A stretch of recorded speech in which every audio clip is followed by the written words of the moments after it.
I think we all know what I'm going to say about this game's creation feature.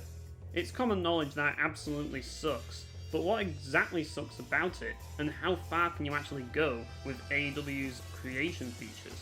Before we start with that, we need to talk about the ease of use.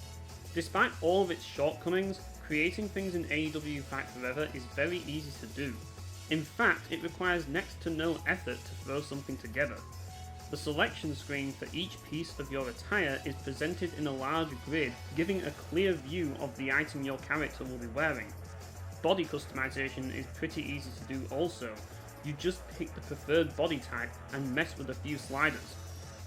Colours are adjusted separately, which is actually easier than in the 2K WWE games, since if you want to change a colour, you don't have to navigate through a ton of menus to get to the colour selection screen. You just press X on the worn item and the colours appear. I suppose with the very limited customization options, it's to be expected that there isn't much complexity here, but there really isn't. Customizing movesets is also a lot easier than the 2K WWE games, since there aren't half as many moves to choose from as other wrestling games. This is an easy S rating for ease of use. Okay, so features wise, you're basically getting the same sort of thing you get in the Day of Reckoning games, except you also get arena creation on top of the character and entrance creation. There are no custom titles, no custom victories, no custom story, no custom shows, and no custom finishes, just like in the Day of Reckoning games, so what you can create is considerably more limited than that of the 2K WWE games.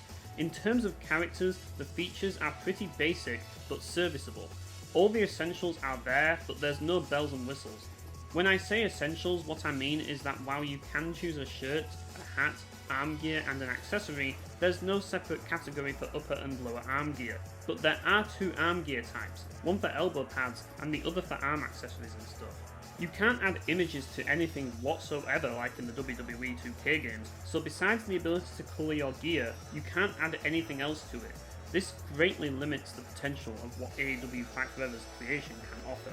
While there are certainly games with more limited creation features than this one, for a game released in 2023, this is inexcusable. It gets a D rating.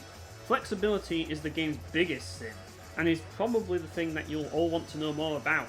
Well, there's a lot of t-shirts, but most of them are the sort of t-shirts that you can buy on pro wrestling tees. There aren't many torso items that aren't t-shirts, so I hope you like t-shirts. There are a few jackets, but not much. The only real standout is Chris Jericho's jacket. For some reason, the developers thought that it would be a good idea to make a ton of shorts with flags for each nation on them, which makes up a large portion of the lower body items.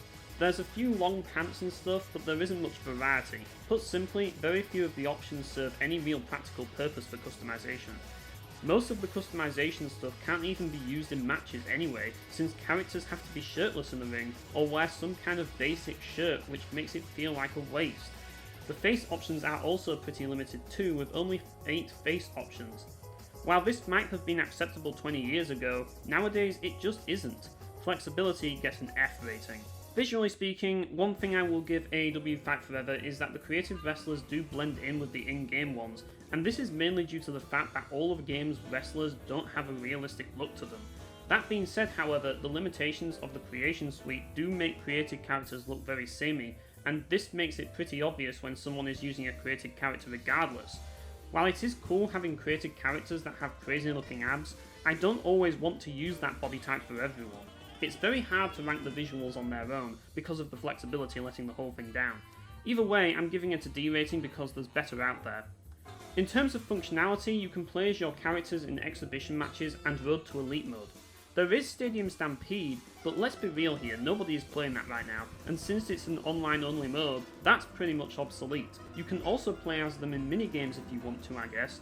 Road to Elite is the only way you can improve your character's wrestlers' stats, so it's clearly designed with created wrestlers in mind more than others. If anything, I'm just glad that Road to Elite lets me use in-game wrestlers, unlike WWE 2K's My Rise mode, and while that has nothing to do with the creation features whatsoever, it does say a lot about how bad they are when I would rather play as one of the actual wrestlers than as my own abominations.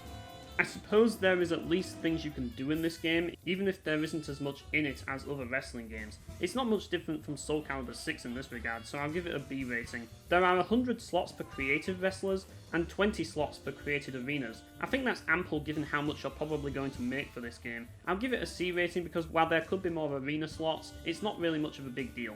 Ultimately, AEW Fight Forever has the sort of creation suite you would expect from one of the early PS2 wrestling games, but even then, that's kind of an insult to those games, as many of them had better customization than this even back then. I wouldn't say it's as limited as SmackDown 2 on PlayStation 1, but it's definitely nowhere near as flexible as most PS2 wrestling games were back in the day.